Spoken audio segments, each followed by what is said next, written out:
Bonjour à toutes et à tous, et bienvenue sur cette toute nouvelle analyse. Avant de commencer, assurez-vous de rester jusqu'à la fin, car je vais vous révéler un point crucial, où et comment vous pourrez accéder à notre 400e vidéo, un jalon important pour notre chaîne. N'oubliez pas de vous abonner et d'activer la cloche de notification pour ne rien manquer de nos prochaines analyses. Aujourd'hui, nous abordons un sujet aussi fascinant que troublant, un scandale retentant qui secoue actuellement la Guinée équatoriale. Cette affaire, qui pourrait bien changer le visage de la politique équato-guinéenne, implique Balthazar Ebanganganga, plus connu sous le surnom de Bello. Bello est un ministre influent et une figure publique très respectée, mais sa réputation est désormais ébranlée, suite à la diffusion sur les réseaux sociaux de vidéos le montrant dans des situations intimes avec plusieurs femmes. Ces images explicites et compromettantes ont provoqué une onde de choc, tant auprès de l'opinion publique que des autorités, et ont provoqué une série de réactions officielles qui ne cessent de s'amplifier. Une affaire aux multiples facettes, que s'est-il passé? Cela fait maintenant plusieurs jours que ces vidéos circulent sur les réseaux sociaux. Dans ces enregistrements, Bello est montré en compagnie de plusieurs femmes, dans des lieux divers. Certains plans ont été filmés dans des hôtels luxueux, d'autres dans des espaces privés comme son propre bureau, ajoutant une touche de provocation supplémentaire. Mais ce qui ajoute encore à la polémique, c'est le fait que certaines des femmes impliquées seraient mariées. Ce détail sulfureux renforce l'aspect scandaleux de l'affaire et nourrit davantage les discussions. En Guinée équatoriale, il est surprenant de voir les affaires privées des personnalités publiques exposées de manière aussi crue et directe. Une onde de choc dans la société équato-guinéenne. Cette affaire, de par son caractère inédit, a immédiatement suscité une vague d'indignation et de condamnation de la part du public et des médias.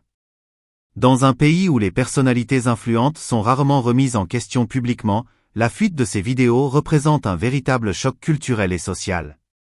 Certains membres de la population y subissent un abus de pouvoir manifeste de la part de Bello, qui semble utiliser son statut et son influence sans égard pour les normes sociales ou les valeurs morales. L'opinion publique est divisée. D'un côté, il y a ceux qui condamnent fermement ces actions et réclament des sanctions exemplaires, et de l'autre, certains préfèrent y voir un problème strictement personnel. Les premières mesures officielles, une enquête lancée par les autorités. Face à l'ampleur que prend ce scandale, les autorités de Guinée équatoriale n'ont pas tardé à réagir. Le procureur général du pays, Anatolio Nzamjanjma, a immédiatement ouvert une enquête officielle pour examiner en profondeur les locataires et les aboutissants de cette affaire. Mais cette enquête ne se limite pas aux actes d'infidélité présumés ou aux relations personnelles du ministre. L'objectif principal de cette enquête est de déterminer si Bello pourrait être porteur d'une maladie sexuellement transmissible, MST, et, plus inquiétant encore, si, en entretenant des relations avec plusieurs partenaires, il aurait sciemment exposé d'autres personnes à ce risque de santé publique. Les premiers éléments partagés par le procureur général soulignent un point essentiel. Bien que la loi en Guinée équatoriale n'interdise pas les relations sexuelles entre adultes consentants, même lorsqu'elles impliquent des personnalités publiques, toute personne reconnue coupable d'avoir toujours propagé une maladie infectieuse encourt des sanctions lourdes. Cette situation pousse les autorités à aborder l'affaire sous un angle sanitaire, mettant en avant les conséquences possibles de la propagation des maladies dans un pays où l'accès aux soins reste limité. Une crise de santé publique qui dépasse le cadre privé. Ce scandale dépasse largement la sphère privée de Bello. En effet, mettant potentiellement en danger la santé de plusieurs individus, cette affaire est devenue une question de santé publique. Le procureur a souligné un point crucial, derrière chaque partenaire impliqué se cache un risque de transmission indirecte, qui pourrait toucher des conjoints ou d'autres partenaires non informés, créant ainsi une chaîne de contamination involontaire. Face à cette situation, les autorités ont lancé un audit sanitaire pour mesurer les conséquences potentielles de ces relations. Dans un pays où la majorité de la population n'a qu'un accès restreint aux soins, une propagation incontrôlée de maladies pourrait entraîner des répercussions dramatiques. Cette affaire rappelle brutalement les défis sanitaires que la Guinée équatoriale doit encore relever, et met en lumière les limites de son système de santé.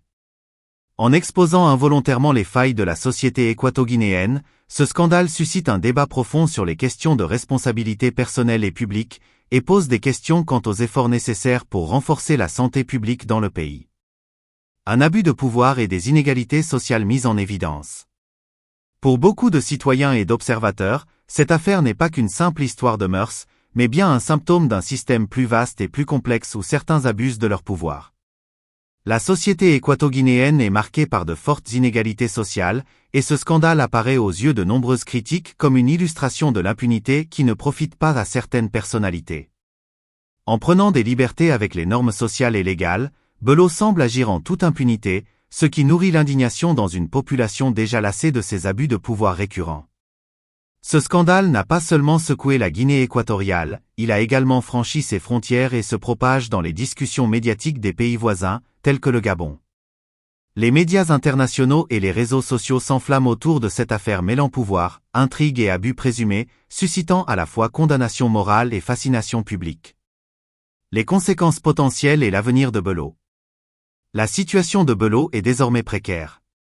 Si les autorités disposent de preuves suffisantes indiquant qu'il a intentionnellement mis en danger la santé d'autrui en propageant une maladie, les sanctions pourraient être des exemplaires. Le destin de Belot, autrefois figure incontournable de la politique équato-guinéenne, est désormais incertain. Cette affaire soulève des questions essentielles autour de la justice, de la morale et de l'éthique, et elle pourrait bien redéfinir les attentes envers les personnalités publiques dans le pays.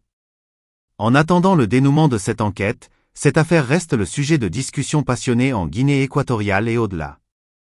Les opinions divergentes quant à l'issue à donner, certains souhaitent des sanctions exemplaires, tandis que d'autres considèrent cette affaire comme une simple question de mœurs, pertinente de la sphère privée. Partagez votre avis et continuez de suivre nos analyses. Qu'en pensez-vous, vous? Est-ce que Belot mérite des sanctions s'il est reconnu coupable d'avoir mis en danger la santé d'autrui? Cette affaire révèle-t-elle, selon vous, des problèmes plus profonds au sein de la société équato-guinéenne? N'hésitez pas à partager votre avis dans les commentaires, car votre opinion nous intéresse.